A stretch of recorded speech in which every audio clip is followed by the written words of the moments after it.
Eh, Continuamos con las conferencias que venimos asistiendo durante todo el curso para tener diferentes perspectivas de la actualidad y de lo que ocurre en el mundo de hoy y complementar nuestra formación.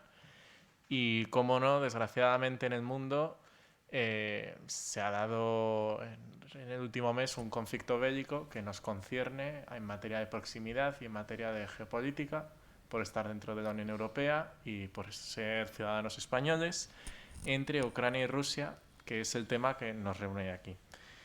Y, como siempre, cuando ocurre algo de actualidad, llamamos a expertos, llamamos a gente que nos pueda dar una perspectiva certera, y por ello agradecemos su presencia hoy a don José Enrique Dañala y Marín, que es general de brigada del Ejército, retirado, diplomado en Estado Mayor y Estados Mayores Conjuntos, diplomado en Altos Estudios Internacionales por la Sociedad de Estudios Internacionales, fue agregado militar en la Embajada de España en Alemania y jefe del Estado Mayor del Cuerpo de Ejército Europeo.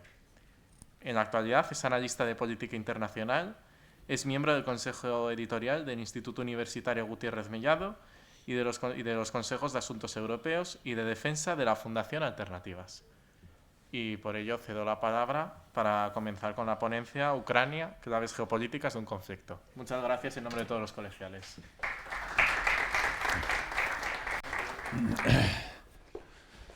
Bueno, buenas tardes a todos. Gracias al Colegio Mayor Pío XII por esta invitación que me permite dirigirme a todos ustedes. Gracias por venir, por estar aquí en una tarde en la cual todavía queda un poquito de sol, a escuchar hablar sobre un asunto que ustedes ven todos los días por televisión. No vamos a hablar exactamente de la guerra, aunque desde luego es una guerra terrible, ¿verdad?, en la que está muriendo todos los días mucha gente cuyo único delito es haber nacido en el lugar equivocado, en el momento equivocado, ¿no?, en un territorio ambicionado por otros. Hoy hemos visto terribles escenas de masacres en Bucha, en una población cercana a Kiev, cuando las tropas rusas se han retirado, y estoy convencido de que a todos nos han afectado profundamente y nos han impresionado. Esta es la crueldad de la guerra, esta es el desastre de la guerra.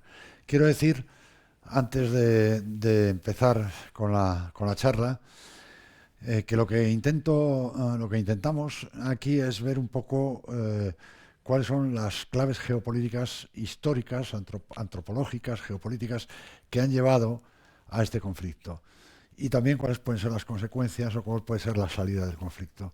Pero en ningún caso quiero que nadie piense que nada de lo que yo diga aquí pretende justificar en absoluto una agresión criminal como la que ha hecho Rusia contra Ucrania, que vulnera todo el derecho internacional, empezando por la Carta de Naciones Unidas, el Acta Final de Helsinki, la Carta de París para una nueva Europa y también los tratados que firmó Rusia con Ucrania después de la disolución de la Unión Soviética.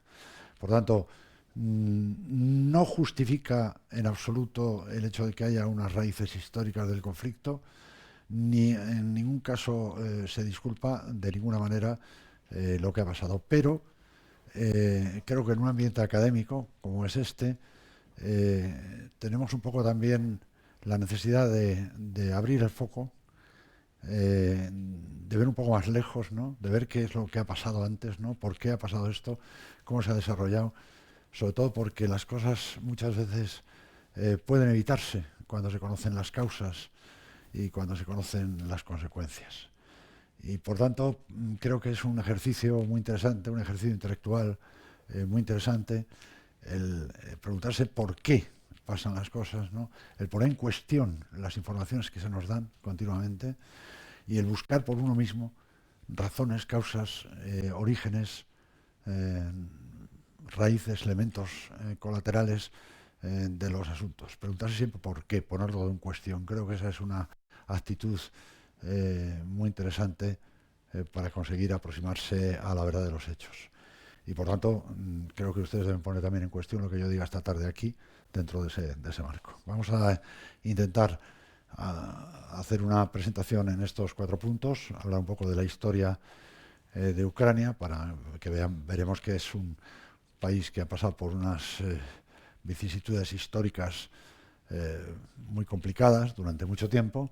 Después vamos a ver cómo ha funcionado el equilibrio geopolítico europeo, particularmente en los años posteriores a la disolución de la Unión Soviética y a la disolución del Pacto de Varsovia. Muy poquito sobre la guerra, porque lo están viendo ustedes todos los días y, como digo, no es el objeto de la conferencia analizar la guerra. Y luego vamos a ver un poco también cuáles son las perspectivas del futuro, qué es lo que puede pasar. Bueno, vamos a empezar diciendo que los 3 países, diríamos, rusos, entre comillas, si me permiten llamarlos así, Rusia, Bielorrusia y Ucrania, nacieron en el siglo IX en una pequeñísima ciudad de Europa del Este que se llamaba Kiev, que está señalada ahí en el mapa de Google. Ahí es donde se formó un primer estado, un conjunto de principados que se llamó la Rus de Kiev, el primer estado, diríamos, ruso, por decirlo así, que existió, ¿no? Hubo un movimiento de pueblos nórdicos hacia tierras y allí se mezclaron con los eslavos, y los pueblos estos nórdicos pues crearon un estado, lo hemos puesto aquí en su máxima extensión, como ven. La Kiev en el siglo XI pues ocupaba gran parte de Europa del Este, era el estado más grande de Europa del Este. Y como digo, la capital era Kiev. Aquí vemos algunos de los principados de los que constaba. Como vemos, llegaba desde Finlandia prácticamente hasta el Mar Negro, y tenía una serie de principados, pero que estaban todos bajo la autoridad de Kiev, que era el más importante, y estaba gobernado por una dinastía que se llamaba dinastía Rúrica. Se supone que descienden de Rurik, un gobernante mítico que venía de Novgorod, eh, del esto es que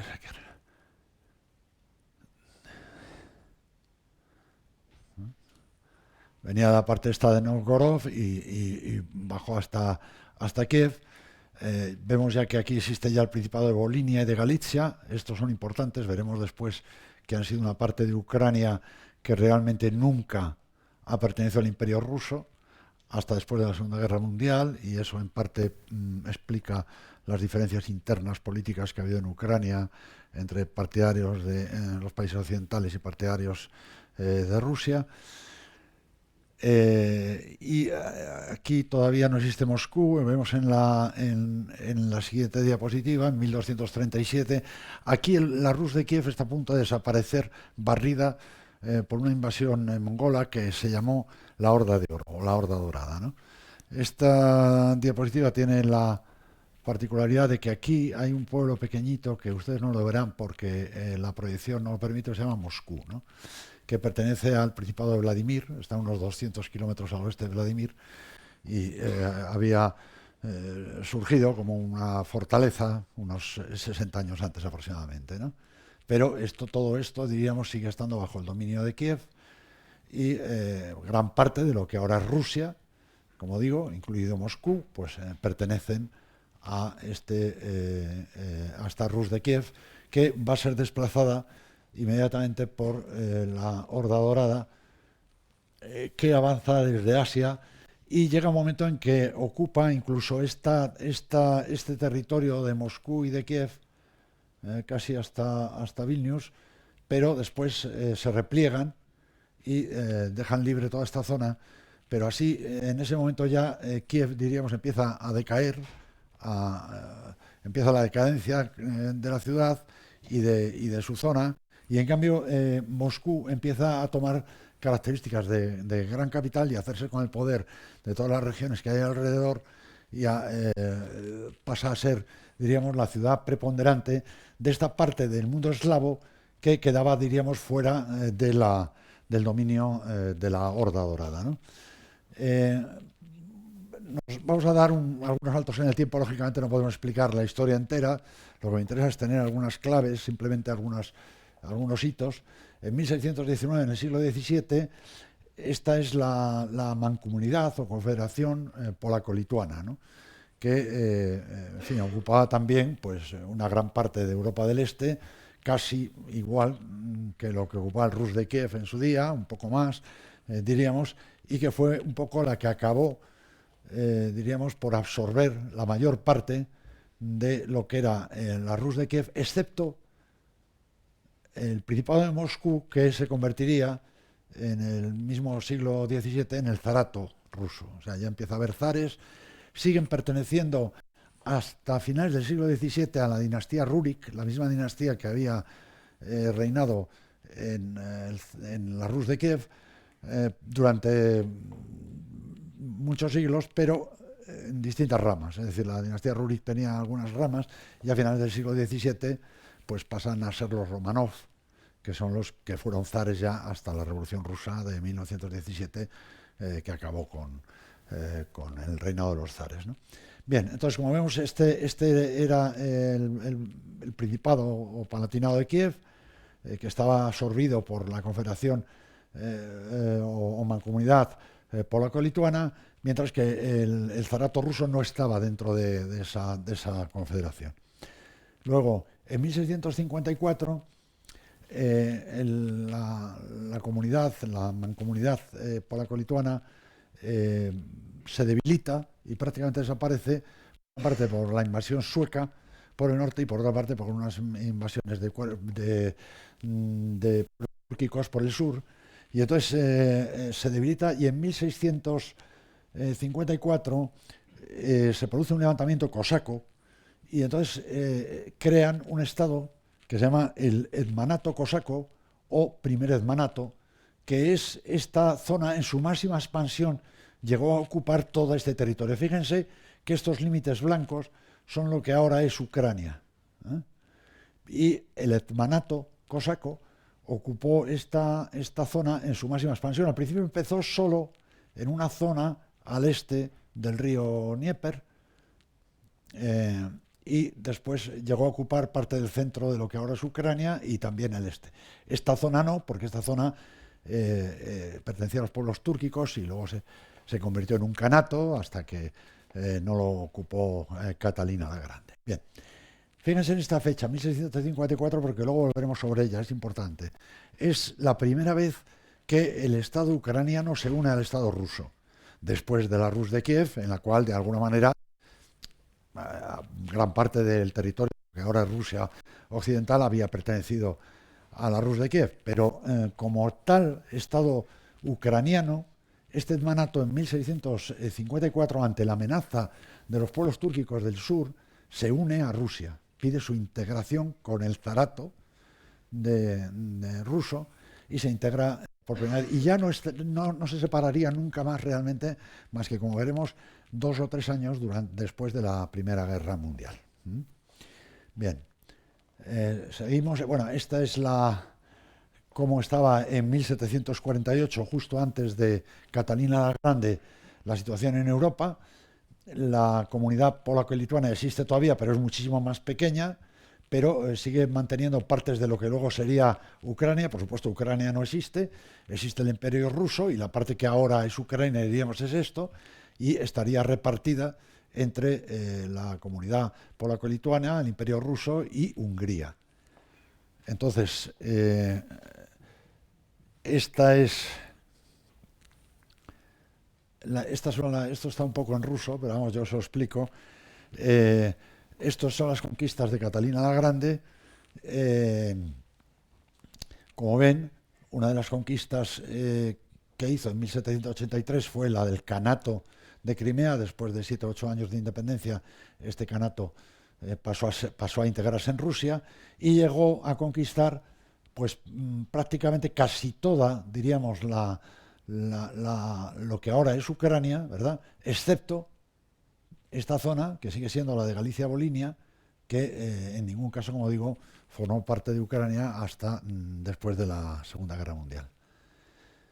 Esto es en 1910 el Imperio Austrohúngaro, y la zona que vemos aquí es la zona ucraniana, diríamos, la zona que tenía el Imperio Austrohúngaro, la parte, diríamos, occidental de lo que ahora es Ucrania, porque en ese momento Polonia no existía, fue una de las veces, la segunda partición de Polonia, y entonces en 1910 Polonia no existía porque esta zona ha pertenecido a Polonia y ha pertenecido al Imperio Austrohúngaro, pero como digo, no perteneció a Ucrania hasta el final, ¿no?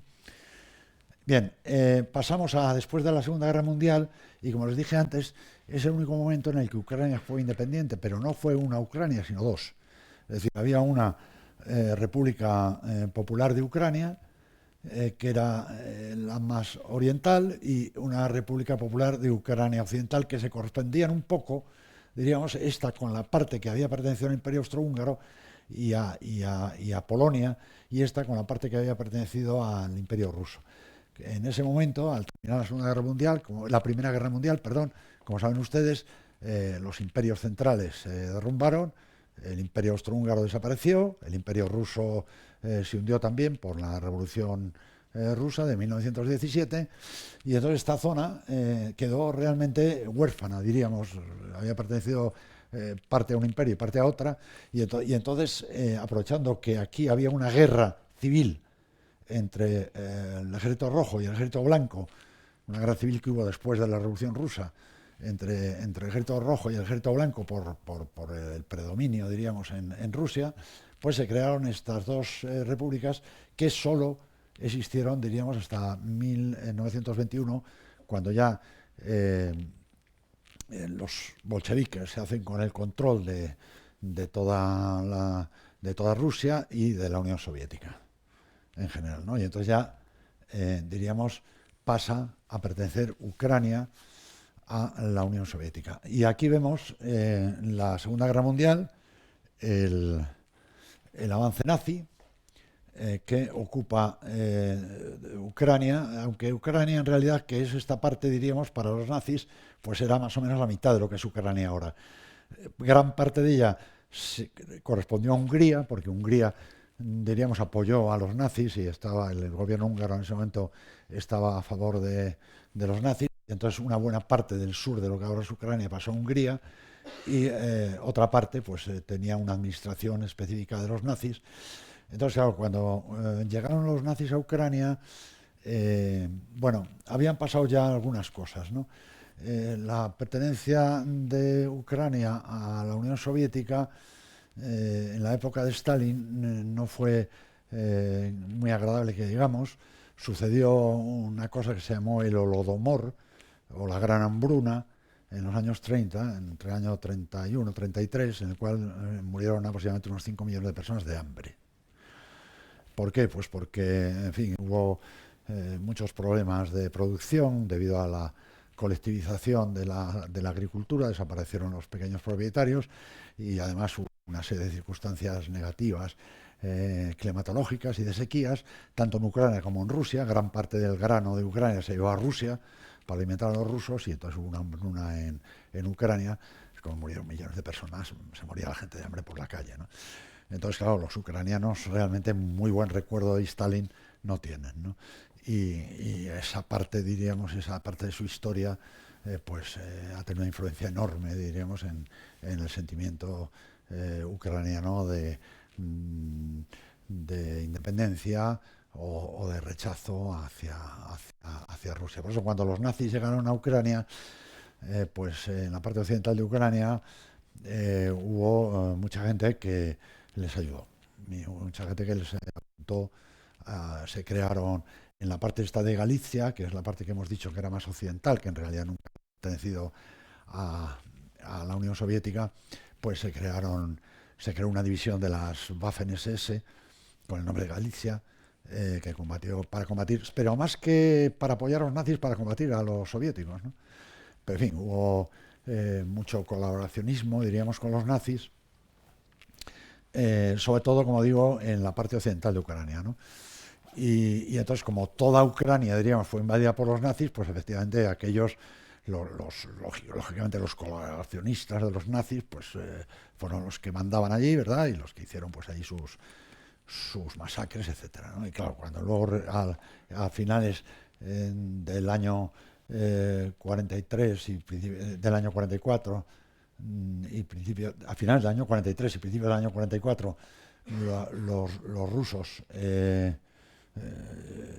tomaron la revancha, hicieron la invasión de toda Europa del Este hasta llegar a Berlín, pues ocuparon también Ucrania y entonces claro, se dio la vuelta a la tortilla, diríamos, y todos los que habían apoyado a los nazis, pues claro, lógicamente fueron masacrados a su vez por las tropas soviéticas y por aquellos que apoyaban a las tropas soviéticas.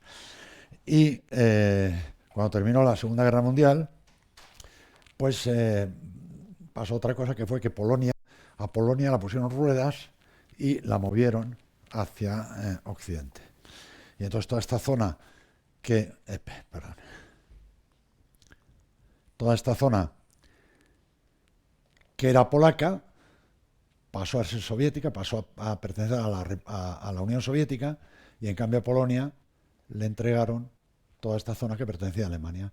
Esto es la mitad sur de la Prusia Oriental. En la mitad norte es donde está ahora Kaliningrado, que pertenece a Rusia, es un enclave ruso, y toda esta parte occidental pues pasó a pertenecer a Polonia, antes era alemana, y entonces toda esta zona oriental, en la parte norte pasó a pertenecer a Bielorrusia y la parte sur pasó a pertenecer a Ucrania. Esta ciudad, Lvov, que ven aquí, o Lviv, es Leópolis, que habrán oído hablar de ella, y diríamos que es la capital de Ucrania occidental, ¿no?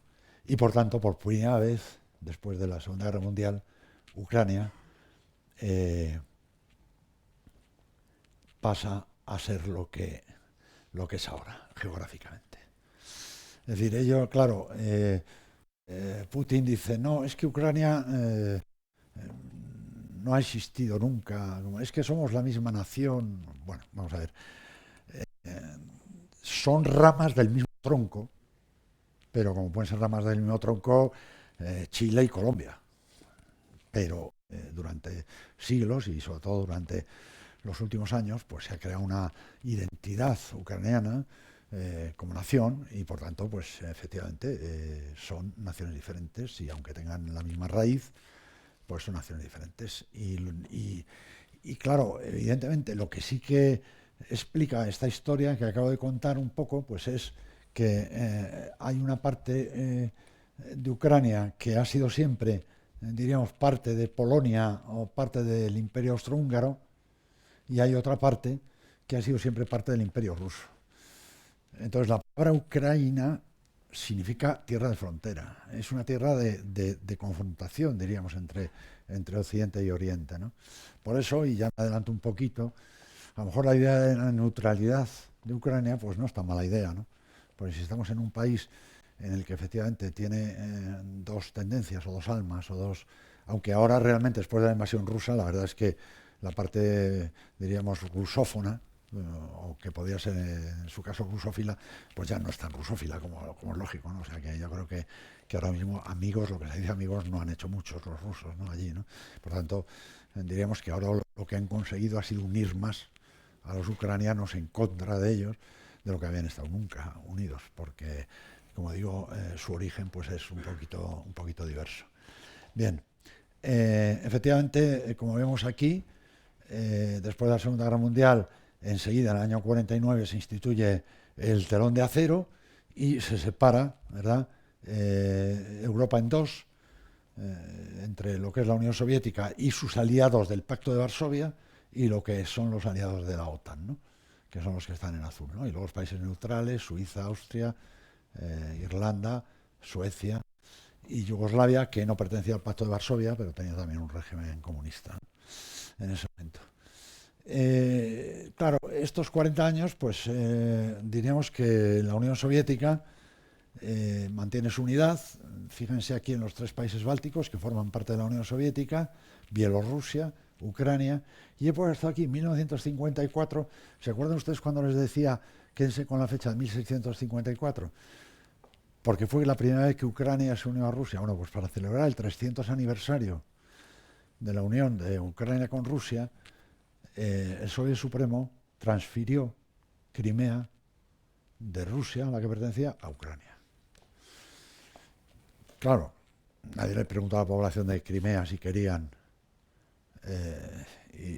pasar a depender de Kiev en vez de Moscú. Realmente dentro del concepto de la Unión Soviética, donde todo se decidía en Moscú, aquello no pasaba de ser un acto meramente administrativo. Y tenía además la ventaja de que Crimea no tenía contacto terrestre con el resto de Rusia. Y aquí en el estrecho de Kerch no había puente, siquiera, ahora lo hay. Entonces, todos los suministros de agua, electricidad, etcétera, le venían a Crimea de Ucrania. Por tanto, era como mucho más lógico, diríamos, que pasase a pertenecer administrativamente a Ucrania. Ya digo, dentro del marco de la Unión Soviética, eso no significaba gran cosa, pero sí es importante a la hora de ver lo que luego ha pasado con Crimea. Porque en Crimea pues había un 80% de rusos y había pues, un 20% de ucranianos, ¿no? Y en ese momento fue cuando esto sucedió. Bueno, vamos a ver, yo, como digo, creo que de toda esta larga historia se pueden sacar realmente dos conclusiones, ¿no? Una es que efectivamente Ucrania ha tenido una historia un poco tortuosa y efectivamente es un poco una mezcla, diríamos, de dos tendencias, tendencia oriental, tendencia occidental, ha estado siempre un poco entre las dos, y otra es que efectivamente hay una raíz común, pero es un pueblo distinto. Es un pueblo distinto que efectivamente no ha tenido a lo mejor, diríamos, la misma extensión geográfica siempre, los mismos límites geográficos. Es que ningún país del este de Europa ha tenido durante muchos siglos los mismos límites geográficos, ninguno. Ni siquiera Alemania, ¿no? Ni menos Polonia, que como digo, ha llegado a tener 3 particiones. Y fíjense como hemos visto que Lituania había llegado casi hasta el Mar Negro y ahora es muy pequeñita y todo ha sido así. Es decir, ¿no? Los pueblos, las naciones se han ido haciendo un poco de acuerdo con las circunstancias históricas y con los eventos, pero han llegado a adquirir una determinada identidad y una determinada personalidad, ¿no? Y ahora vamos a ver ya... Este tipo de diapositivas no las pongan nunca en clase porque eso es una nota baja, ¿eh? Esto de tanta letra y tan junta y tal, pero a mí ya no me van a poner nota, ¿verdad? Bueno, es un poco para voy a intentar ir deprisa, la evolución de los acontecimientos después de la Guerra Fría. El primer intento de distensión en la Guerra Fría viene en el año 1973, cuando se reúne la Conferencia de Seguridad y Cooperación en Europa, en Helsinki, y precisamente para evitar el enfrentamiento al que parecía conducir inevitablemente la Guerra Fría. Y ahí se reúnen pues todos los países de Europa, y cuando digo todos los países de Europa, incluye el Vaticano, y Andorra, y San Marino, y la Unión Soviética, que entonces, claro, era enorme, llegaba,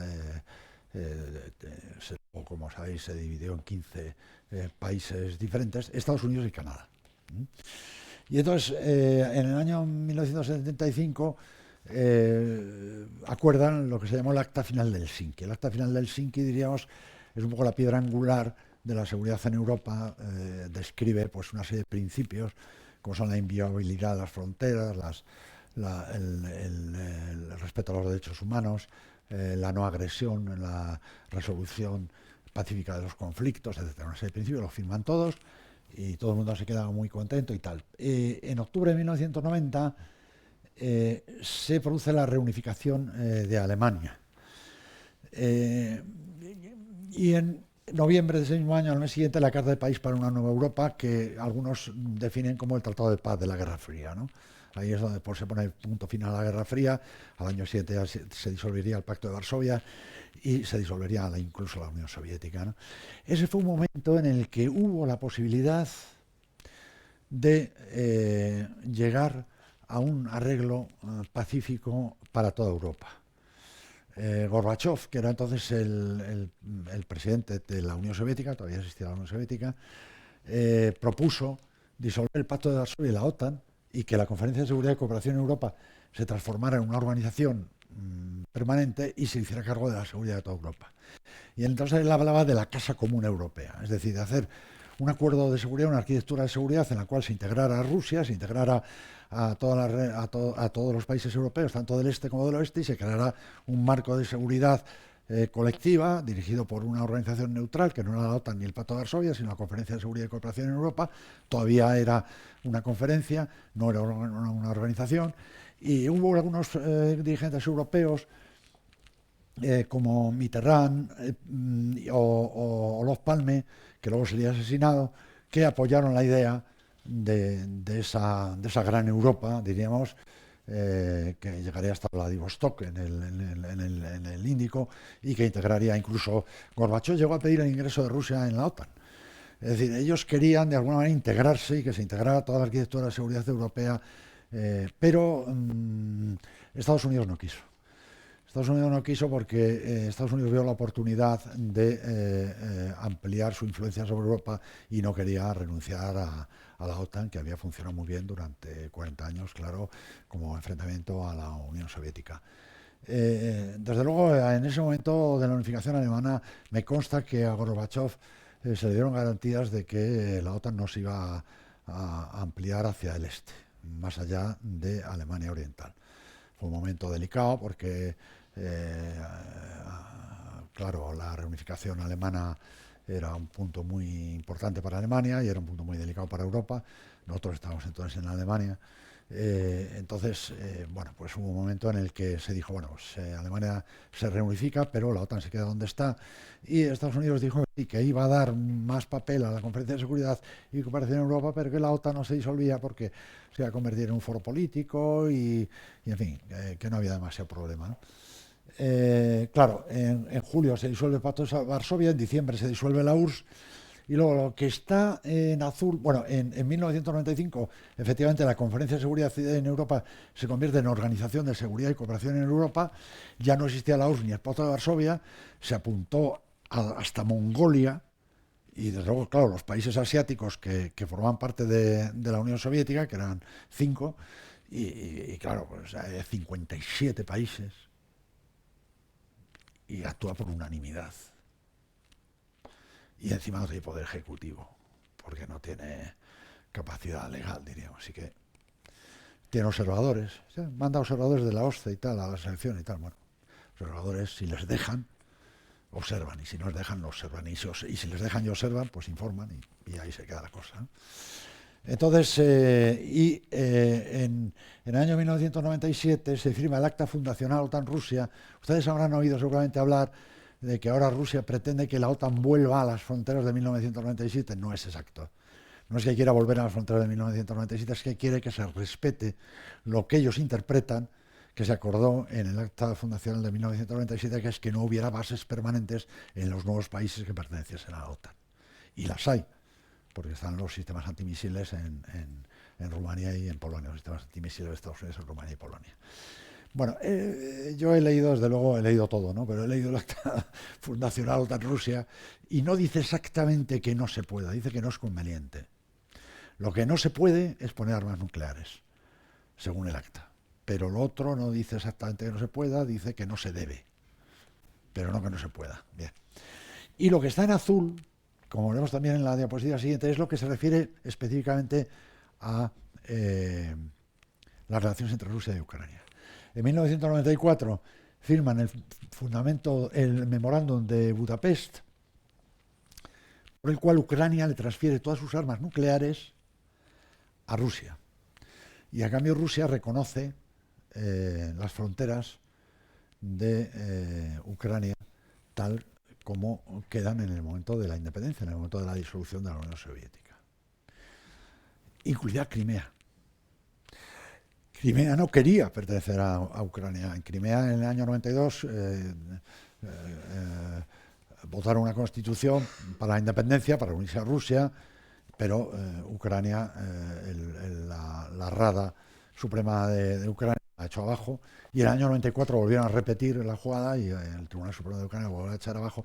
En los años 90 Rusia no estaba en condiciones de decir nada, ni apoyar a nadie, pues estaba totalmente hundida económicamente políticamente. Era la época en que gobernaba el presidente Yeltsin y se acaba de hundir la Unión Soviética y Rusia estaba en unas condiciones deplorables y no tenía opciones de enfrentarse a ningún tipo de conflicto, ni de tensión, ni de apoyar a nadie. Bueno, entonces, en el año 1997, lo mismo, seguimos en los años 90, se firma el Tratado de Amistad Rusia-Ucrania, en el cual hay una serie de cláusulas de intercambios comerciales, de cooperación industrial, porque claro, la industria ucraniana había estado trabajando dentro del marco de la Unión Soviética, en fin, había muchísimas cosas de las que tratar y entre otras cosas se vuelve a reconocer otra vez, Rusia vuelve a reconocer las fronteras. Por eso, como he dicho al principio, con independencia de todo lo que hay detrás en la historia, lo cierto es que Rusia ha vulnerado con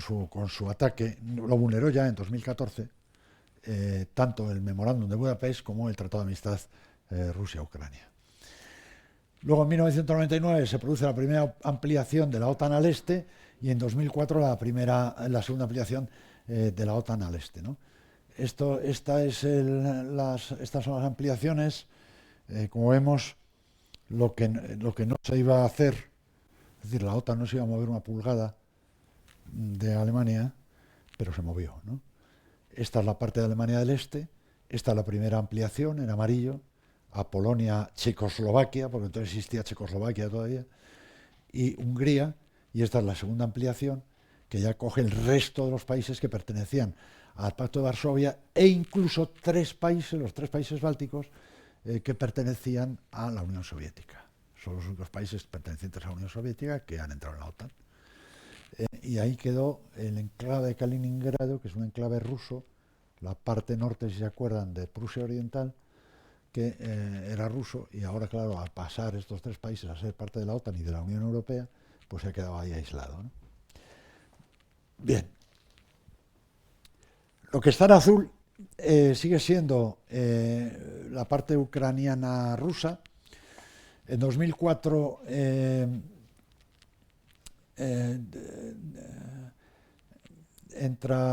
gana las elecciones Yanukovych, pero hay una revolución, hay muchas manifestaciones en las calles, hay algaradas, hay problemas y tal, y entonces se repiten las elecciones y entonces gana Yushchenko. Yanukovych era prorruso, Yushchenko era prooccidental. Es decir, los presidentes que había habido hasta entonces, hasta el 2004, desde la disolución de la Unión Soviética en 1991, habían sido todos prorrusos. En ese momento gana Yanukovych las elecciones, pero, como digo, pues hay una revolución, la Revolución Naranja, y entonces se repiten las elecciones y gana el prooccidental, ¿no? Bien, en 2007, en la conferencia de Múnich, por primera vez, Vladimir Putin, que había tomado el poder en el año 2000 en Rusia, había sido elegido presidente en el año 2000 en Rusia, por primera vez en 2007 en la conferencia de Múnich advierte a los países occidentales que Rusia ha vuelto y que no va a tolerar más que se la humille ni se la ningunee, y entonces, como consecuencia de lo cual, en 2008, pocos meses después, en Bucarest la OTAN dice que Ucrania y Georgia van a entrar en la OTAN. Claro, evidentemente ahí ya diríamos ya estaba el larvado el conflicto. En ese momento diríamos que es cuando Rusia dice hasta aquí hemos llegado, Ucrania y Georgia no van a entrar en la OTAN, ya hemos cedido suficiente. Y pocos meses después, en agosto de 2008, se produce el conflicto de Georgia. Lo que pasa en ese momento es que el presidente que había entonces en Georgia, Saakashvili, pues intenta recuperar Osetia del Sur, que es una zona secesionista, parecida a lo que ahora pasa en el Donbass, que no respetan la autoridad de Tbilisi y que está bajo la protección de Rusia. Intenta invadirla, Rusia responde invadiendo a su vez Osetia del Sur, y en 12 días pues aquello termina, y tanto Osetia del Sur como Abjasia, que son, diríamos, las dos zonas de Georgia que son independientes de facto, y prorrusas y bajo la protección de Rusia. Rusia las reconoce como independientes y entonces ya es la primera vez que se produce un conflicto después de la Segunda Guerra Mundial entre Rusia y una de las repúblicas que había pertenecido a la Unión Soviética, que es Georgia en este caso, ¿no? Pero faltaba lo peor por venir. En 2010 vuelven a elegir a Yanukovych, que era prorruso, y en 2013 el presidente Yanukovych, que estaba negociando un acuerdo de asociación con la Unión Europea, lo frena, lo detiene en la firma de la asociación, porque ellos tenían muchísimas relaciones con Rusia, comerciales, industriales, gran parte de la industria rusa seguía estando en Ucrania, y entonces, y en general con la Unión Euroasiática, que era una especie de comunidad económica por la parte de Rusia, y entonces diríamos que Yanukovych lo que pretende es mantener esas relaciones y además la asociación con la Unión Europea. La Unión Europea le dice que no, que si es una asociación con la Unión Europea, es una asociación con la Unión Europea y tiene que cortar esa especie de trato preferencial con Rusia, porque lógicamente hay unas normas aduaneras, etcétera, que no puede mantener las dos, y entonces él lo para, y entonces cuando lo para, hay como hubo la Revolución Naranja, pues hay otra revolución, que en este caso se llamó el Maidán, cual efectivamente se produce una manifestación en la plaza. Maidán significa plaza, así que no se puede decir la plaza de Maidán, porque entonces se dice la plaza de la plaza. Es la plaza de la Revolución, en la cual la plaza de la Independencia de Kiev, en la cual se llena de gente, la gente no se va de allí, hay algaradas, hay enfrentamientos armados, tal, y Yanukovych termina por irse del país en un helicóptero, eligen a otro presidente en unas condiciones que no son totalmente legales. Esto es 2014, entonces en ese momento se produce por parte del este, toda la zona esa este, se producen levantamientos, diríamos, contra el nuevo gobierno, que ha sido el que ha echado a Yanukovych y el que ha salido de la revolución de Maidán. Entonces, porque este nuevo gobierno, claro, es pro-occidental y se produce en Occidente, ¿no? Y entonces, claro, ellos se sienten. Hay un momento en el que se prohíbe el ruso. Y claro, había muchísima gente que no hablaba más que ruso. Entonces, luego ya al mes siguiente, en las pocas semanas, quitan ese decreto, pero el único idioma oficial es el ucraniano, se quita el ruso como idioma oficial, entonces mucha gente se siente agredida en ese sentido. Hay una serie de levantamientos, no solo en el Donbass, diríamos, y Crimea, que claro, lógicamente siempre había intentado seguir siendo rusa, con la ayuda de ciertos militares de la base de Sebastopol, sin insignias y tal, pues ocupan todos los edificios oficiales y, en fin, declaran su independencia, hacen un referéndum que no es reconocido por la comunidad internacional porque carece de las garantías necesarias. Además, tú no puedes hacer un referéndum en una parte de otro país, evidentemente, pero lo cierto es que la mayoría de la población de Crimea es rusa, ¿no? Bueno, y se produce también una rebelión en muchos sitios, no solo en Donetsk y Luhansk, que son las partes donde triunfa, sino en otras ciudades que le sonarán: Kharkov, Odessa. En todas estas ciudades del sur y del este de Ucrania se producen levantamientos prorrusos. Lo que pasa es que no triunfan en todos los sitios, triunfan en Donetsk y Luhansk, que son estas dos pequeñas repúblicas que vemos aquí, que se declaran independientes, incluidas las capitales, pero no son las provincias. Ocupan más o menos un poco más de la tercera parte de las provincias de Donetsk y Luhansk. Es decir, no son exactamente las provincias de Donetsk y Luhansk, son una parte, que es la que consiguen conservar, ¿no? Con apoyo ruso, apoyo indirecto, ¿no? O sea, no sé, con apoyo, les mandan armas, tal, y entran voluntarios, entre comillas, y tal, no sé qué.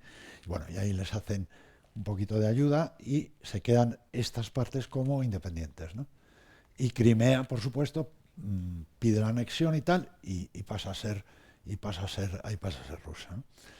Bueno, las dos repúblicas estas de Donetsk y Luhansk, que es lo que llaman el Donbass, ¿no? Porque es la zona, es la región, diríamos, es la región del Donbass. Bueno, pues suponen un problema, hay unos enfrentamientos armados, Ucrania intenta recuperarlas por la fuerza, Rusia apoya militarmente para que estos no dejen de ser independientes. Y entonces, en septiembre de 2014 se firma el protocolo de Minsk entre Rusia y Ucrania y las repúblicas estas, pero no da resultados. Siguen los combates, no hay paz, no para la guerra, tal. Y entonces, en febrero de 2015 se hace el acuerdo de Minsk II, se hace por parte del Cuarteto de Normandía, que son Francia, Alemania, Rusia y Ucrania. Es decir, ya Francia y Alemania, no la Unión Europea, pero Francia y Alemania intervienen y logran hacer un acuerdo que es el de Minsk II. Este acuerdo de Minsk II prevé que esas regiones pasen a Ucrania otra vez, pero con un estatuto especial, es decir, con un estatuto de autonomía. Hay que modificar la constitución de Ucrania para eso y darles una autonomía, darles una amnistía, etcétera, ¿no? Entonces, ese acuerdo de Minsk II no se respeta por ninguna de las dos partes. Pero Ucrania no quiere, lógicamente, no quiere modificar su constitución ni quiere darles autonomía, porque creen que cuando ellos firmaron el acuerdo de Minsk II fueron unas condiciones, en fin, que no les permitían hacer otra cosa, pero que eso pues vulnera la soberanía de Ucrania y que de alguna manera les quita autoridad, y hay un pequeño intento de modificar la Constitución, pero en Ucrania hay un nacionalismo muy fuerte y lo impiden. Y entonces diríamos que esa es la excusa que utiliza Putin para decir, oiga, es que están masacrando a esta gente y no quieren cumplir los acuerdos de Minsk II y nosotros los tenemos que defender, ¿no? Es una excusa evidentemente falsa, puesto que una vez que, como veremos, en 21 de febrero Rusia reconoce la independencia de esas repúblicas, pues seguramente hubiera estado con desplegar allí unidades regulares del ejército ruso para que nadie más las hubiera atacado ya, ¿no? No hacía falta atacar Kiev ni Kharkov ni nada para defender las repúblicas del Donetsk. Por tanto, eso me parece que cae por su propio peso, ¿no?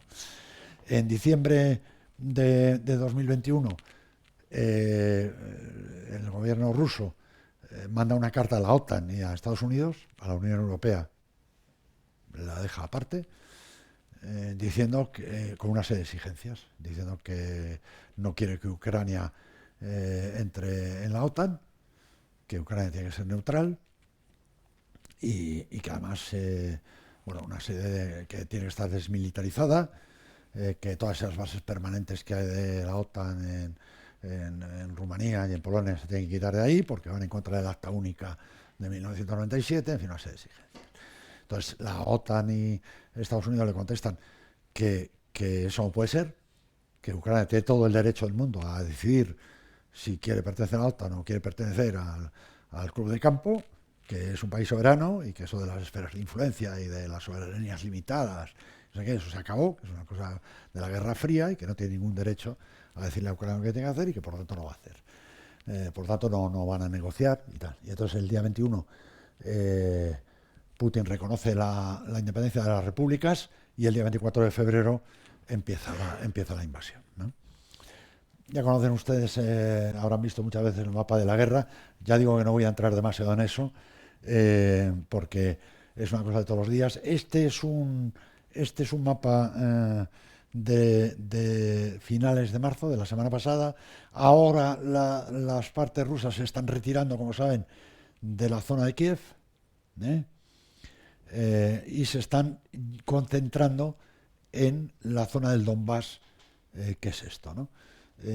Claro, toda esta zona, diríamos, occidental, esto es Leópolis, lo que veíamos antes, que siempre había sido polaco o del Imperio Austrohúngaro, diríamos, y esta zona ha habido bombardeos, pero sobre todo ha habido bombardeos porque por ahí es por donde están entrando las armas y los voluntarios, ¿no?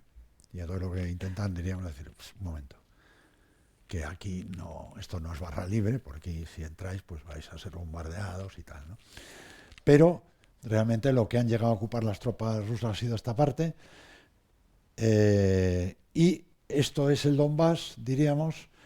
Esto es Mariupol, que pertenece a la provincia de Donetsk y por tanto pertenece al Donbass. Y entonces hay mucha gente que dice, no, es que ellos intentan conquistar Mariupol para unir el Donbass con Crimea. Bueno, no es tan sencillo, ¿eh? Entre Mariupol y Crimea hay todavía dos provincias, ¿no? La de Zaporilla y la de Jersón. Y estas dos provincias pues no están completamente ocupadas por Rusia tampoco. Zaporilla es donde la central nuclear, a lo mejor les sonará, la central nuclear sí la ocuparon, pero la capital no. Jersón sí, es la única capital que han ocupado, pero tampoco han ocupado toda la provincia.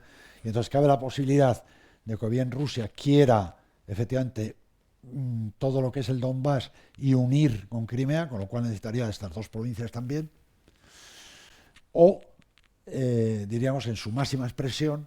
Yo creo que la idea primera era desde Kharkov hasta Odessa, que diríamos que toda esta zona es la que ha sido siempre rusa, la que siempre ha pertenecido al imperio ruso de los zares y donde ha habido siempre mayoría rusófona, diríamos, donde hubo levantamientos en 2014 contra el gobierno nuevo de Kiev y tal, el conseguir, pues eso, o bien que se declararan independientes, como las repúblicas de Donetsk y Luhansk, y hacer ahí una especie de estado tapón, con tal, una especie de Ucrania oriental, diríamos, que les sirviese de tapón si Ucrania finalmente entrara en la OTAN. Pero yo creo que ahora, debido a que las operaciones no han ido tan bien como ellos querían, pues yo creo que parece que se quieren conformar con quedarse con Crimea, que no se la discuta nadie, y luego que estas dos repúblicas de Donetsk y Luhansk, pues que Ucrania reconozca su independencia, diríamos, y seguramente, probablemente, no solo de las repúblicas que había antes de la guerra, sino de toda la provincia de Donetsk y Luhansk, que es 3 veces más de lo que ocupaban las repúblicas. Porque en las constituciones de las repúblicas de Donetsk y Luhansk, ellos dicen que su república ocupa toda la provincia, aunque realmente físicamente no la estaban ocupando. Ahora, como digo, se están replegando de la parte norte y parece que se quieren centrar, diríamos, en la parte este, ¿no? Bueno, ¿qué es lo que puede pasar?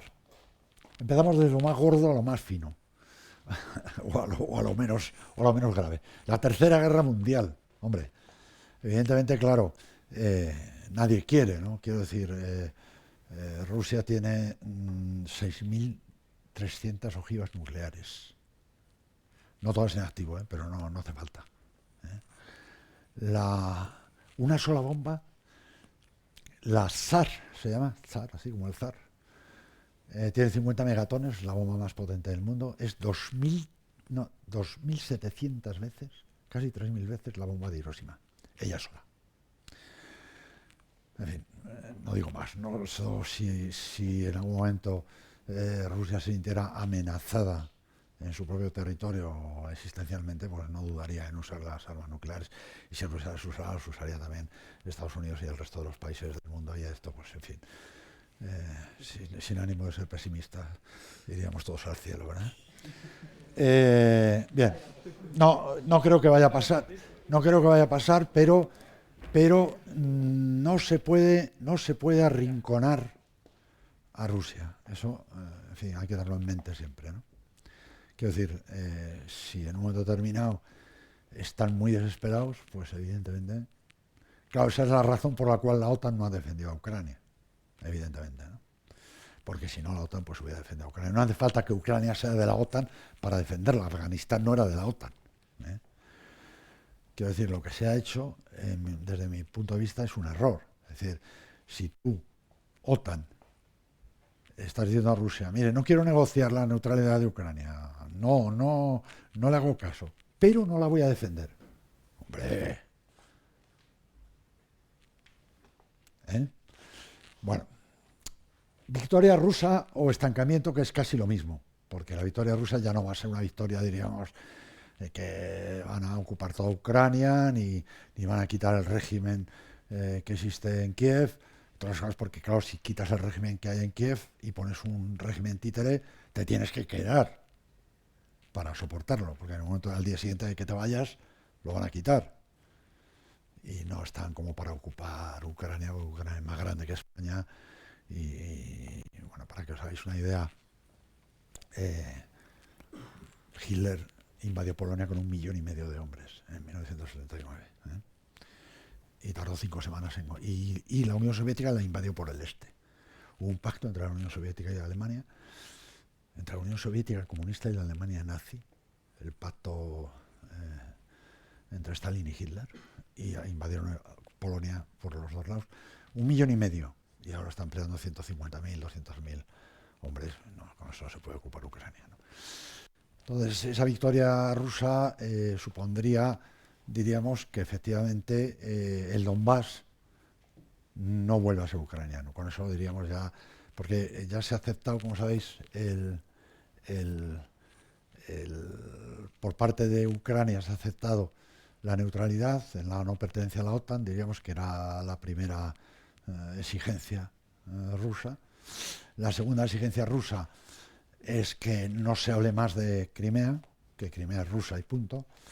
Ucrania no lo va a aceptar porque forma parte del territorio de Ucrania oficialmente. La parte ucraniana en las negociaciones, al parecer, está diciendo que, bueno, que vamos a hacer una moratoria de 15 años y dentro de 15 años hablamos otra vez de Crimea y tal. Los rusos no quieren oír hablar de eso. Luego hay una tercera parte que es esa famosa desnazificación. Esa desnazificación que no sé, en fin, el presidente de Ucrania es de origen judío, así que muy nazi no parece, ¿no?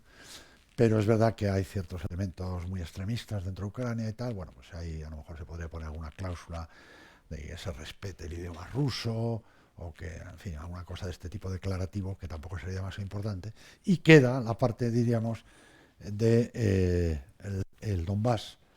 Si verdaderamente esa parte va a ser independiente, se va a unir a Rusia, van a ser solo las republiquitas estas que había, va a ser todas las provincias de Donetsk y Luhansk, o si va a ser más, incluso. En fin, esa es la parte, diríamos, que está ahí.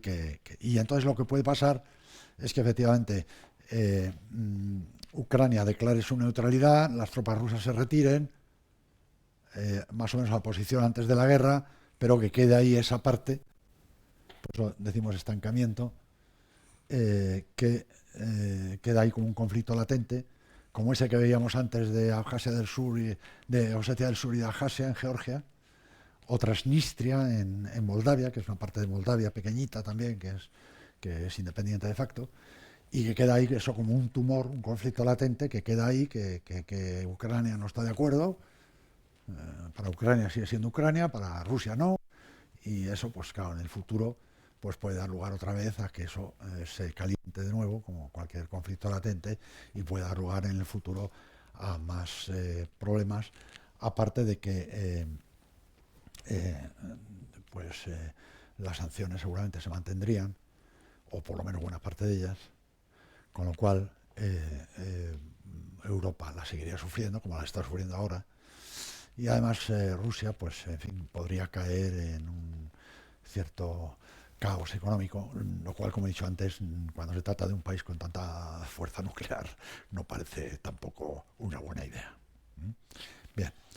Y por último, que cayera Putin, ¿no? Que Ucrania ganara la guerra, por decirlo así, o sea, pudiera expulsar a todas las fuerzas rusas de su territorio y Putin cayera. Esto, en fin, es un poco inverosímil, ¿verdad? En el sentido de que efectivamente Ucrania, o sea, Crimea, no creo que la recuperen nunca, y el Donbass, pues me parece que tampoco. Pero sobre todo lo de Putin, claro, hay mucha gente que les está contando, es que Putin es un señor que está loco, y entonces por la noche se mete en su cuarto el tío y dice, voy a invadir algo y tal.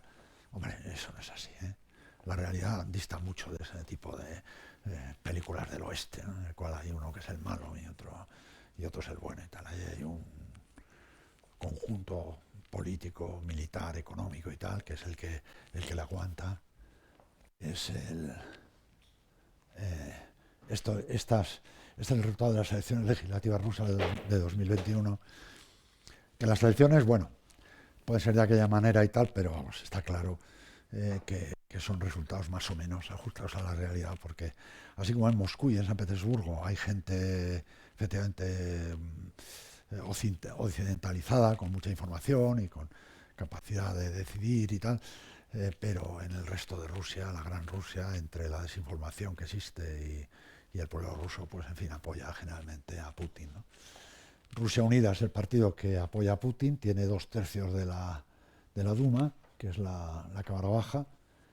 Después está el Partido Comunista, que también apoya, también es Partido Comunista y nacionalista, además de comunista. Luego está Rusia Justa, el tercero, que es el único partido que podríamos considerar parecido a los occidentales. Es un partido socialdemócrata y se podría considerar un partido pues europeo, ¿no? Pero claro, tiene un 7% de votos, ¿no? Luego, el liberal democrático, que a pesar del nombre, es ultranacionalista. O sea, para este Putin es un flojo y un blando que no, o sea, un desastre. No tiene energía. Luego, Nuevo Pueblo, que es un partido nuevo, como ven, tiene 13 diputados, que este es el único partido que votó en contra del reconocimiento de la independencia de Donetsk y Luhansk. Y los otros son, que tienen uno nada más, aparte de los independientes, son todos nacionalistas. Son todos nacionalistas, todos. Menos el tercero, que antes era el cuarto, y ahora en estas elecciones se ha puesto el tercero, porque el Liberal Democrático ha perdido 18 escaños y ellos han ganado 4. Ese es el único que es proeuropeo, tiene un 7%. El 90% de la Duma es nacionalista y el 70% de la población apoya a Putin. Que las sanciones que está poniendo la Unión Europea tengan una repercusión sobre la población y, claro, afecten a su nivel de vida y, claro, entonces ellos ya no estén tan contentos y se vuelvan contra el régimen. Sí, bueno, bien, vale. Pero eso no va a pasar la semana que viene ni el mes que viene, ¿eh? Las sanciones tienen su recorrido. En Irán llevan sancionándolo 10 años, en Cuba llevan sancionando 60 años tal, y la gente aguanta. Y mucho más en Rusia, que están acostumbrados a aguantar eso y tal. Y además, mientras tengan el apoyo de China, pues van sobreviviendo, ¿no? Ya estamos terminando casi, ¿eh? ¿Qué es lo que puede pasar? Los dos escenarios son o que haya una cronificación, una solución no aceptada, que es lo más probable, es decir, que haya, como he dicho, quede ahí en el Donbass una zona que reclaman los dos, en cuyo caso la OTAN se refuerza, que es lo que está pasando ahora, ¿no? La integración europea, esa autonomía estratégica europea de la que venimos hablando y tal, se debilita. Existen problemas económicos importantes en todo el mundo, en Europa también, la inflación, el aumento del precio de los carburantes, y Rusia se aísla cada vez más, lo cual, como digo, no nos interesa mucho. Si hubiese una solución aceptada por ambas partes, cosa que ya digo que es bastante improbable, porque así como Ucrania puede reconocer perfectamente la neutralidad, de hecho ya lo ha hecho y están discutiendo ahora los detalles de las garantías que puede tener esa neutralidad y tal, pero eso es una cosa y reconocer una pérdida de su integridad territorial es otra. Por lo tanto, es muy difícil que esto se llegue, pero claro, eso, si se llegara a una paz, favorecería la integración europea, la recuperación económica de toda Europa y la reconciliación con Rusia, que en mi opinión es algo que es muy importante. Es decir, antes o después, más bien después, teniendo en cuenta lo que está pasando, pues se va a haber que tener una reconciliación de la Unión Europea con Rusia, hay que convivir. Para Rusia la Unión Europea es su primer socio comercial, tanto en importaciones como en exportaciones, y nosotros seguimos dependiendo energéticamente, aunque ahora se va a hacer un esfuerzo enorme por lograr una autonomía energética respecto a Rusia, tanto a través de la mejora del aumento de las energías renovables como la diversificación de las fuentes de suministro de hidrocarburos, pero seguimos teniendo una dependencia energética grande, ellos tienen una dependencia económica grande. Aquí les pongo una de las últimas diapositivas, que es un poco la comparación entre Rusia y la Unión Europea, y creo que esto es interesante, ¿eh? Creo que esto tiene su punto, ¿no? Como ven, el PIB, el Producto Interior Bruto de Rusia, es un poquito mayor que el español, y es 11 veces menos que el de la Unión Europea. El PIB per cápita es 4 veces menos, la población es también 4 veces o 3 veces menos, lo único, la superficie es 4 veces mayor, la de Rusia, es el país más grande del mundo, claro. Pero fíjense en el gasto en defensa. Rusia gasta en defensa 61.000 millones. La Unión Europea de los 27 gasta 228.000 millones. Claro, no es que lo gaste la Unión Europea, lo gasta cada uno de los países de la Unión Europea. Si lo gastaran juntos, es 4 veces más casi que Rusia, ¿eh?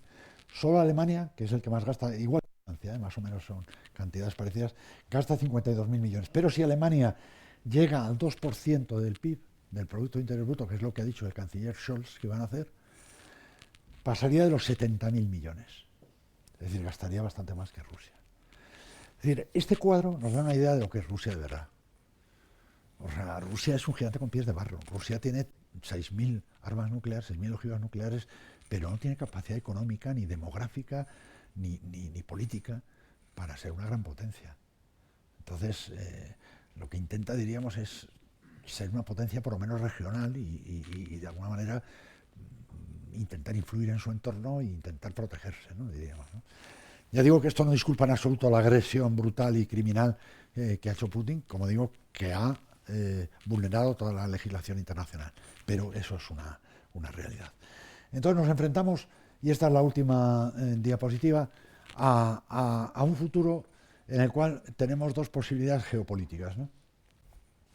Una es, porque en realidad el enfrentamiento del futuro no es en Europa. Esta guerra de Europa es una guerra antigua. Es una guerra que viene, como hemos visto, de que se cerró mal el fin de la Guerra Fría. De que el fin de la Guerra Fría no se hizo bien, no se tuvo en cuenta que Rusia existía y se dijo, bueno, estos como están ya hundidos, pues nos da igual, vamos a hacer lo que nos dé la gana y no los tenemos en cuenta y tal, ¿no? Eso no fue buena idea, ¿vale? Pero es una guerra antigua. El futuro es el enfrentamiento entre China y Estados Unidos. Y en ese enfrentamiento Estados Unidos necesita a la Unión Europea. Y a China no le viene mal Rusia, aunque económicamente y demográficamente no sea muy fuerte, pero bueno, eso ya lo ponen los chinos, ¿no? Y entonces estamos abocados, diríamos, a que haya un poco un enfrentamiento, por un lado, entre Estados Unidos más Europa, y por otro lado, estamos empujando a Rusia un poco en brazos de China, ¿no? Que además también tiene un poco el apoyo de India que son los que están votando, los que están absteniendo en Naciones Unidas cuando se está condenando a Rusia, ¿no? Y claro, estamos hablando a lo mejor de 4.000 millones de personas, ¿no? Entre Rusia, China, India, tal. Entonces es una especie de enfrentamiento otra vez como en la Guerra Fría, ¿no? Este-oeste, ¿no? El oeste con Estados Unidos y la Unión Europea, y el este con Rusia y China, y es un poco y a nosotros eso no nos interesa. A Europa eso no nos interesa, Europa no tiene nada que ganar ahí. A nosotros nos interesa el segundo escenario. Estados Unidos y China y Europa en medio, diríamos, o sea, como una potencia autónoma y global, por supuesto sin perder la alianza con Estados Unidos, porque evidentemente compartimos muchas cosas con ellos, pero teniendo tu autonomía estratégica, que es lo que se viene predicando desde hace tiempo. Y pongo un guioncito con Rusia, no un signo más, porque la Unión Europea y Rusia no van a estar nunca unidos, eso es evidente, pero sí pueden tener una relación, como hemos visto antes. Una vez que todo esto pase y si efectivamente el régimen ruso cambia o por lo menos se suavizan las relaciones y tal, pues se pueden intentar reanudar las relaciones con Rusia. Es decir, el futuro, en mi opinión, es que se dé un paso nuevo en la integración europea, que esto sirva para que la Unión Europea tome conciencia de que es absolutamente necesario estar unidos para poder tener suficiente fortaleza como para no depender de lo que otros decidan, para que no se decida, como se ha estado decidiendo hasta ahora entre Estados Unidos y Rusia, lo que iba a pasar con Ucrania, que es un país europeo, y la Unión Europea no tiene más remedio que seguir a Estados Unidos porque no tiene otra alternativa, porque no tiene nada propio, diríamos que se llegue a construir una Unión Europea de Defensa, como digo, que tengamos la capacidad de defendernos a nosotros mismos, lo cual nos permitiría también tener una autonomía global y ser una potencia global y tomar nuestras propias decisiones sin depender de las que tomen otros. Tendremos aliados, es decir, podemos ser aliados de Estados Unidos, ¿por qué no? Todo lo contrario, es una cosa muy positiva. Pero eso es una cosa, y otra cosa es que en Washington se tomen las decisiones sobre lo que pasa en Europa, porque es evidente que si es Estados Unidos quien decide, los intereses de Estados Unidos van a prevalecer o van a ser prioritarios sobre los intereses de Europa. Pues si tienen que decidir ellos, realmente decidirán antes sobre sus intereses que sobre los demás. Y luego lo que habría que hacer sería efectivamente cuando todo esto pase, cuando la guerra acabe, hacer una nueva conferencia de seguridad y cooperación en Europa, que ya no entre Mongolia, ni Kazajistán, ni Turkmenistán, ni San Marino, ni Andorra, ¿no? Sino entre la Unión Europea y Rusia, un acuerdo, diríamos, sólido, pacífico, de cooperación en todos los sentidos, económicos, políticos, y también de seguridad, que respete la soberanía y la independencia de todos los países que pertenecen a Europa, incluidos los de la Asociación Oriental, es decir, todos aquellos que han quedado un poco entre dos aguas después de la expansión de la OTAN y de los últimos acontecimientos, y respeta la seguridad indivisible, que es cierto, de todos los países europeos, y nos conduzca, por fin, y es creo lo que todos deseamos, a un futuro de paz en Europa. Muchas gracias.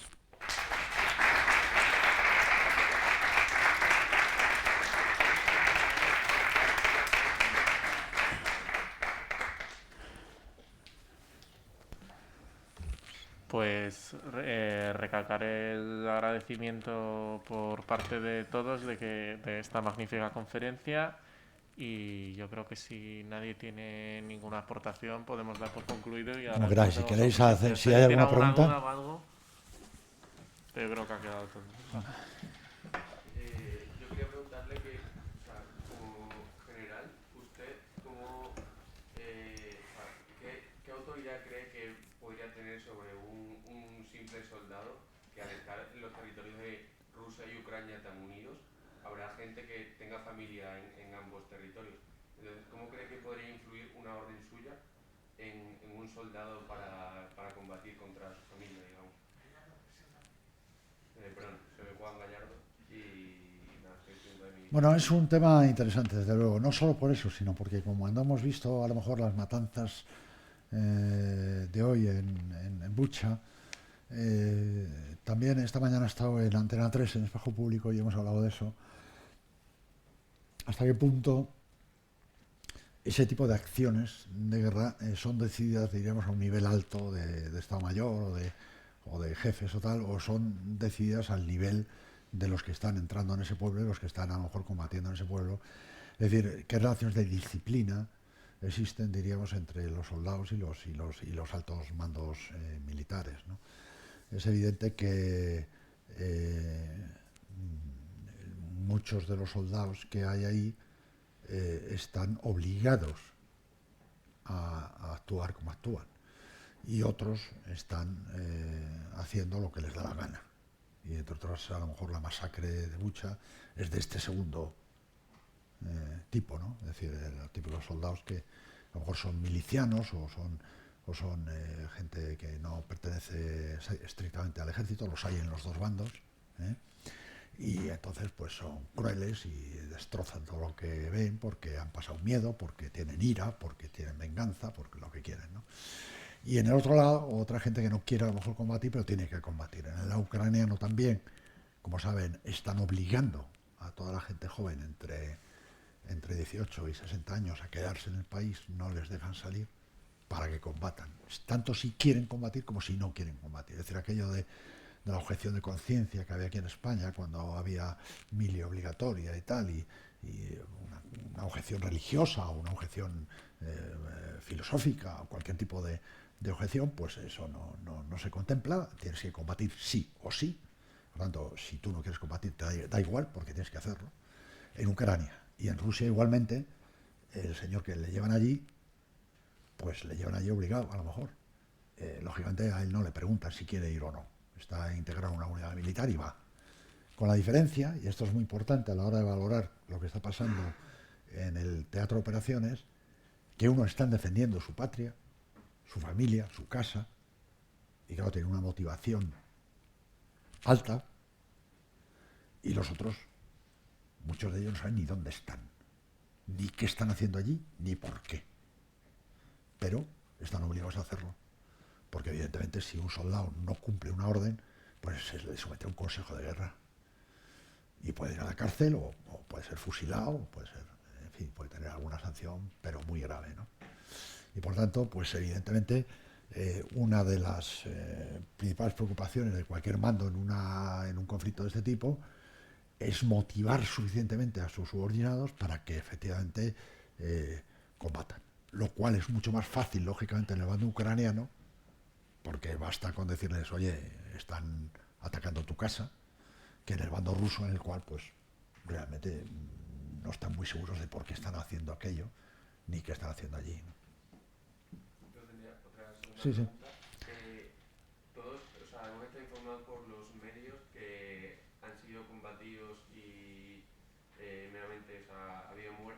generales rusos en Ucrania. ¿Cuál sería la posición de un general en un estado de guerra en cualquier territorio? Pues está bien que mueran algunos generales también, ¿no? No solo la tropa, ¿no?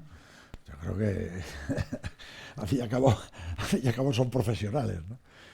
No, bueno, han muerto generales, evidentemente, porque hay generales que están en los estados mayores y hay otros generales que están en el terreno, ¿no? Y además un buen general pues tiene que estar allí con su gente también, ¿no? Y por tanto tiene que estar también sujeto allí al fuego y al ataque enemigo. Y han muerto al parecer 6 generales, bueno, pues en fin, no sé cuántos habría, ¿no? Ni cuál es la proporción de gente que ha muerto y gente que no, pero vamos, a mí me parece muy bien que los generales estén allí con su gente en el terreno y también sufran las mismas consecuencias, ¿no? No es lo mismo ver las cosas desde un despacho que verlas cuando estás allí en el barro, ¿no? Y hay que verlas muchas veces en el barro para darte cuenta de lo que es de verdad una guerra, ¿no? Muchísimas gracias. Sí, dígame. Soy José Mari. Sí, bueno, soy José Mari, estudio Derecho y Ciencias Políticas en la Universidad Carlos III y soy de Huesca. Da la sensación desde fuera de que un poco la Unión Europea es como la marioneta o el títere de Estados Unidos. Entonces, en ese contexto, ese segundo escenario que ha planteado usted, en el que Europa adquiera una soberanía a nivel internacional, ¿qué posibilidad, qué viabilidad tiene ese segundo escenario realmente desde su punto de vista?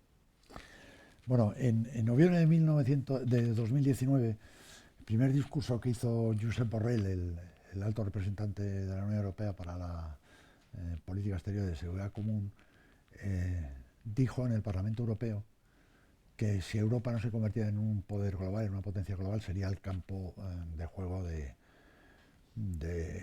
las demás potencias, ¿no? En una entrevista en la radio yo dije un poco más que éramos el balón, no el campo de juego, el balón. Es decir, si tú realmente no eres capaz de tener una posición sólida y suficientemente fuerte en la escena internacional, es evidente que otros la van a tener por ti. Es decir, si nosotros tenemos una alianza con Estados Unidos, es evidente que Estados Unidos va a primar su interés sobre el europeo. Lo otro sería una locura. Por lo menos yo, si fuera el presidente de los Estados Unidos, elegido por los ciudadanos de Estados Unidos, me preocuparía sobre todo de Estados Unidos, claro. Y en un segundo término por los demás, en aquello y en la medida en que me interesara. Tampoco exactamente. Quiero decir con esto que, por ejemplo, Estados Unidos intervino en la Primera Guerra Mundial y en la Segunda Guerra Mundial y no existía la OTAN. No tenía ninguna alianza con Europa. Intervino porque le interesó, porque le convino, porque en ese momento lo veía necesario. O sea, en las relaciones internacionales filantropía hay muy poca, ¿eh? La gente actúa lógicamente en su interés, ¿no? Entonces hay un camino largo, difícil, que es el camino de integración europea. Y digo largo y difícil porque los países europeos no están unidos, ¿no? O sea, las opiniones estratégicas de Letonia y de Estonia, por ejemplo, tienen muy poco que ver con las de Malta, o las de Italia, o las de España incluso, ¿no? Nosotros a lo mejor nos preocupa el norte de África, el Sahel, a ellos de luego les preocupa solo Rusia, ¿eh? Y claro, cada uno tiene sus intereses y cada uno tiene sus prioridades, cada uno siente sus amenazas diferentes, hay una historia detrás y hay unas relaciones que van aumentando, mejorando poco a poco, despacio, intentando superar esas diferencias, intentando construir un espacio político común que es inédito, es decir, que no se ha hecho nunca. La Unión Europea es un experimento, es un proyecto singular. Es una especie de confederación en algunos aspectos y en otros aspectos pues es una especie de alianza internacional, ¿no? Así que estamos en el camino y en lo que respecta al tema de seguridad y defensa pues es todavía mucho más difícil, diríamos, porque eso, diríamos, es el último reducto de la soberanía de los estados y los estados se resisten a abandonarla, ¿no? Y por otra parte pues hay muchos estados en Europa que están contentos con la protección de Estados Unidos y dedicarse a sus negocios sin meterse en mayores historias, ¿no? Y por tanto pues no hay una voluntad por parte de todos, o no hay la misma voluntad por parte de todos para emprender ese camino. Se hacen intentos, poco a poco se va avanzando. Hace unas semanas, un par de semanas, se ha aprobado la brújula estratégica, que es un documento de la Unión Europea en el cual señala el futuro de la seguridad común europea y, en fin, pone en marcha un sistema para desplegar una fuerza conjunta europea. Es un intento tímido todavía, es un primer paso. Hay otros intentos de invertir en equipos militares conjuntos entre países europeos, pero son intentos todavía tímidos, y el paso definitivo, es decir, la Unión Europea se convierte en una entidad autónoma en el escenario global, pues no se ha dado, y va a ser bastante difícil que se dé en el futuro próximo por las razones que le he dicho. Y esto que está pasando ahora no contribuye precisamente a que eso suceda. Sí, dígame. Buenas tardes, soy Javier Mariño, soy de Cáceres, estudio industriales en la Politécnica. Quería preguntarle, no tanto del este, sino del sur, acerca de la decisión que ha tomado hace poco el gobierno acerca del Sáhara Occidental con Marruecos. Si nos puede dar alguna opinión, porque según parece, no solo, según tengo entendido, no solo hemos abandonado una posición éticamente muy cómoda en la neutralidad, sin enfadar ni a Algeria ni a Marruecos, sino nos damos las manos, sino que además hasta cierto punto hemos cedido a los intentos de Marruecos, a las posiciones de Marruecos enviando emigrantes y ese tipo de cosas, simplemente por una promesa de que nos van a dejar en paz y de que no se van a meter en problemas ni con el territorio español del norte de África, ni con Canarias, ni en ninguna de ellas. No sé hasta qué punto nos puede dar una opinión sobre... Bueno, vamos a ver, personalmente, y digo, resalto lo de personalmente, ¿no? Yo soy crítico con esa decisión, con la decisión que ha tomado el gobierno español. Hay una decisión de Naciones Unidas según la cual el Sáhara Occidental está en la lista de territorios no autónomos, que son 17 ahora, es el número más bajo en la historia. Es decir, son territorios sujetos a descolonización, ¿vale? Y esa descolonización solo se puede hacer mediante la autodeterminación. Y esa autodeterminación tiene que incluir necesariamente la opción de la independencia. Y lo que ofrece Marruecos es una autonomía. Es una autonomía que además es más que discutible. En primer lugar, porque las competencias que se ofrecen son débiles, y sobre todo lo que no está nada claro son las garantías, ¿no? Marruecos es un estado autocrático, es un estado donde el rey constitucionalmente tiene todos los poderes, es decir, el rey nombra el gobierno que quiere, aunque sea contrario a lo que ha salido en las elecciones, y tiene la última palabra en el poder legislativo, en el poder ejecutivo y en el poder judicial. Y además es el padre de los creyentes, o sea, tiene el poder religioso. Es decir, que el rey puede hacer lo que le dé la gana por encima de la Constitución. Y por tanto, la garantía de esa autonomía del Sáhara pues es prácticamente inexistente. Entonces, yo creo que lo que está claro, según la resolución de Naciones Unidas, es que los que tienen que decidir son ellos.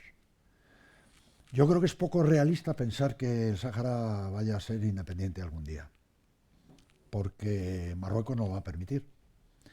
Y si Marruecos no lo permite, alguien le tendrá que obligar a que lo haga. ¿Y quién le va a obligar? Si tiene el apoyo de Estados Unidos, si tiene el apoyo de Francia y de Alemania, ni Estados Unidos ni la Unión Europea le van a obligar ni le van a sancionar por eso. Y por tanto, las posibilidades de que el Sáhara sea independiente se acercan a cero. Por tanto, en función del realismo, diríamos, es evidente que una opción de una autonomía que fuera suficientemente satisfactoria como para que los saharauis la aceptaran en el referéndum, cumpliría un poco los requisitos del realismo y los requisitos legales o de la legalidad internacional, según la cual pues ellos tienen derecho a decidir. Pero ese referéndum debería incluir necesariamente la opción de la independencia. Y si la autonomía es suficientemente atractiva como para que ellos la voten, pues yo sería feliz. Pero evidentemente la decisión debe recaer sobre ellos, sobre los saharauis. No puede decirlo Marruecos, ni España, ni Alemania. Son ellos los que tienen que decirlo porque son ellos los que están incluidos como territorio a descolonizar.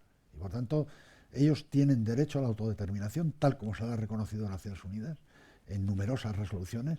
Y aunque en las últimas resoluciones parece que Naciones Unidas se muestra a favor de una solución negociada con el que las dos partes estén de acuerdo con ella y tal, sí, pero eso no quita en absoluto el derecho a la autodeterminación y por tanto no quita el derecho a un referéndum que deba incluir necesariamente la independencia. Y por tanto yo creo que apoyar la autonomía que ofrece Marruecos es un error. Y además también creo que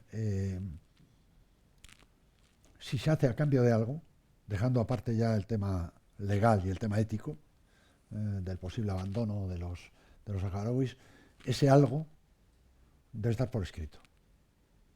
Porque las promesas verbales se las lleva el viento. Y duran lo que dura la necesidad de mantenerlas. Y todo lo contrario, si Marruecos resuelve el problema del Sáhara, es fácil que se encuentre con las manos libres para centrarse en otras cuestiones que nos pueden afectar a nosotros. Ese es mi punto de vista.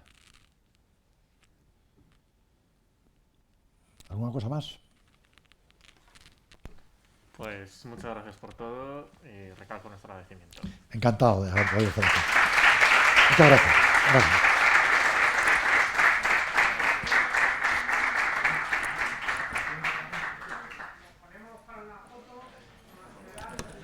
Si se puede poner ahí.